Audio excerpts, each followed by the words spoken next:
امبابي مشكله لريال مدريد، في مصايب عماله تنزل على ريال مدريد، وللاسف امبابي واحده من المصايب دي. حلو ان ريال مدريد كسب اوساسونا وكسر سلسله النتائج السيئه، طبعا حلو جدا، بس في مصايب لازم تتلحق او تتعالج لو ريال مدريد لسه عايز يلحق الموسم ده. سيبك من الاصابات، ان كورتوا وميليتاو تشاوميني ورودريجو ده لعب ليه لو مش جاهز، وباسكس طبعا اللي هو اصلا بديل كارفاخال، يعني كل دي اصابات فيها مشكله. رودريجو ده لو مش جاهز لعب ليه؟ ما انت عندك دياز اللي نزلته، فانت ليه بتنزله ماتش اوساسونا لو هو مش جاهز؟ مبدئيا انت عندك مشكله الدفاع اللي شغاله بقى لها 3 4 ماتشات، عدت ماتش والماتش برشلونه وماتش ميلان ما عدتش طبعا مشكله الدفاع دي، واللي زادت وهتزيد باصابه ميليتاو اللي تقريبا هتطول عن كده.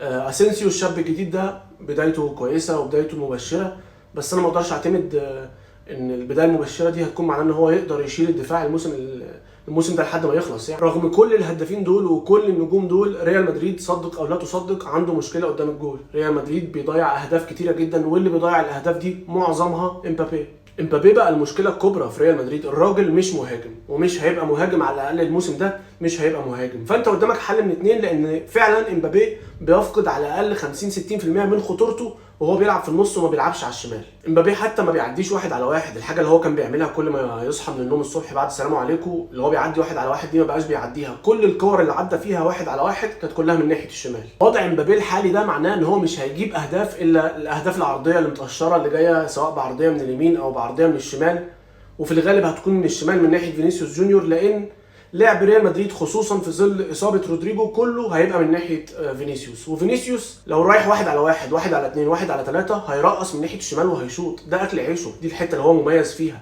لو راح ب 10 كور من ناحيه الشمال هيرقص في 9 وهيشوط في 9 وهيباصي واحده، هي دي اللي ممكن يجيبها امبابي جول. فانت قدامك حل من اتنين، يا تحضر امبابي ان هو يكون رقم 9، ودي ما اعتقدش انها ممكن تحصل الموسم دي لان هي محتاجه وقت، لان الراجل زي ما قلت لكم مش راس حربه، هو مش رقم 9. يا اما فيني ومبابي جوه الماتش يبدلوا مع بعض اكتر من كده. ثلاثي الهجوم بتاع ريال مدريد الثلاثه حريفه والثلاثه بيرقصوا ويشوطوا، فبالتالي اول حاجه بتيجي في دماغهم والكره في رجليهم ان انا هرقص واشوط، الباصه دي تاني حاجه بيفكروا فيها، فبالتالي لما بييجوا يباصوا بيبقى ده التفكير الثاني، دي مش اول حاجه جت في دماغه، فالباصه بتطلع مش مظبوطه. الباصه اللي بتطلع من رجل حد فيهم تحس ان هو بيطلعها وهو عينه فيها، يعني تحس ان هو مغضوب عليها ومغصوب عليها ومش عايز يباصي، عايز يلعب كورته، فبالتالي في لخبطه كده قدام المرمى لما بيكونوا بيحاولوا يعني ان هم يلعبوا كره جماعيه. وفي الصيف اللي فات كان لازم بديل لكروس بمواصفات كروس، مش بمواصفات فالفيردي لعيب كبير ولاعيب رائع، يمكن مش في اليومين دول، لكن احنا شفنا هو بيقدر يعمل ايه، لكنه مش كروس ومش هيبقى كروس. يا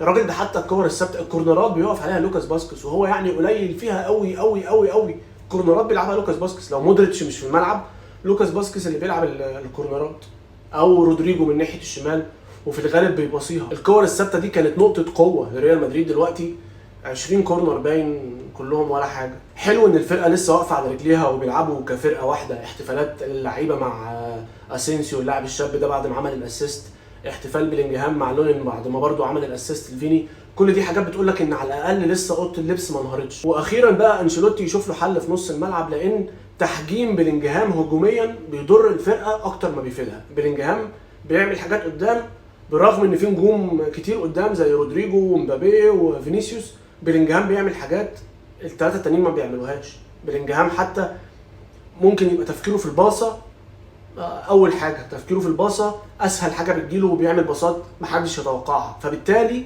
تحجيم بلينجهام هجوميا بيضر الفرقه ما بيساعدهاش. قولوا لي انتوا بقى في الكومنتس، شايفين مشاكل ريال مدريد دي ممكن تتحل الموسم ده ولا محتاجه وقت والموسم ده خلاص ذهب مع الريح؟